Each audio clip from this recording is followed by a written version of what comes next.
In our gospel, Jesus told the people hearing him, "It is by the finger of God that I drive out demons. The kingdom of God has then come upon you." Pag naririnig po natin ang exorcism account in the Gospels, agad nating iniisip yung mga nai-imagine natin sa mga exorcism films. Yung nagiging violent yung possessed, nag-iiba yung kulay ng mata, nagiging white lahat, o kaya naman meron siyang extraordinary strength, or merong nagle-levitate. You know, in my ministry as one of the exorcists of the Archdiocese, halos nakita ko na po yung mga sinabi kong yun. I encountered the devil through the possessed persons, yung mga taong yun. Pero pag naririnig natin ang salitang exorcismus or exorcism, hindi lang siya ibig sabihin literal na the exorcist is driving out a demon to a possessed person. Pag nababanggit ang salitang exorcismus or exorcism or pagpapalayas ng masamang espiritu, ito rin ay pwede nating tignan sa konteksto natin. Ano ba yung mga bagay na pangit, na masama sa atin, na kailangan nating tanggalin? Na hindi nakakapaglapit sa atin sa Diyos. Halimbawa, ang pagiging mapagmataas, ang pagiging makasarili, ang paninira ng kapwa-tao, ang pagtingin sa sarili na ikaw yung pinaka-best, ikaw lang yung laging tama, yung iba, hindi. Yan din ay yung mga bagay na kailangan nating tanggalin sa ating buhay. Alam natin that the ministry of exorcism and spiritual liberation is one of the sacramentals in the church.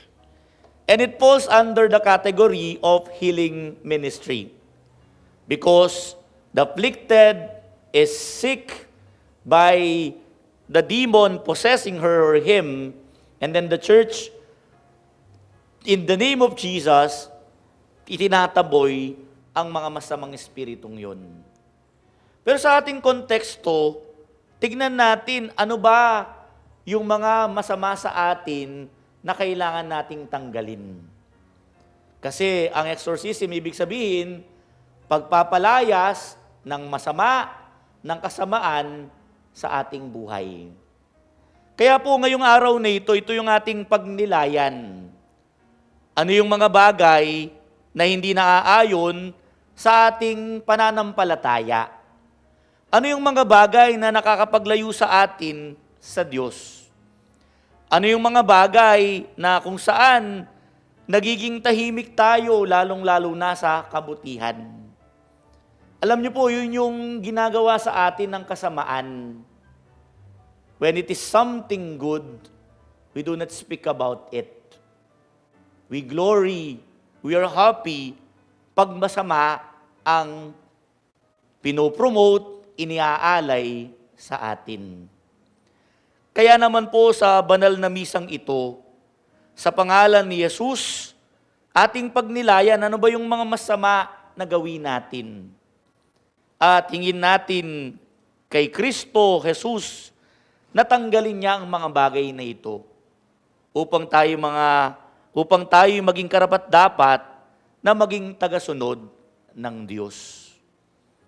In this Mass, let us ask Jesus, the Supreme Exorcist, to exorcise what is evil in us, to exorcise our sinfulness and wickedness, para tayong makapaglingkod sa Kanya ng may malinis na kaisipan, puso, damdamin, kaluluwa, at buong pagkatao.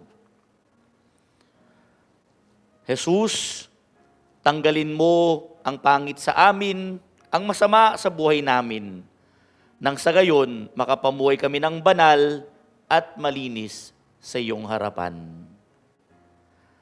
Amen.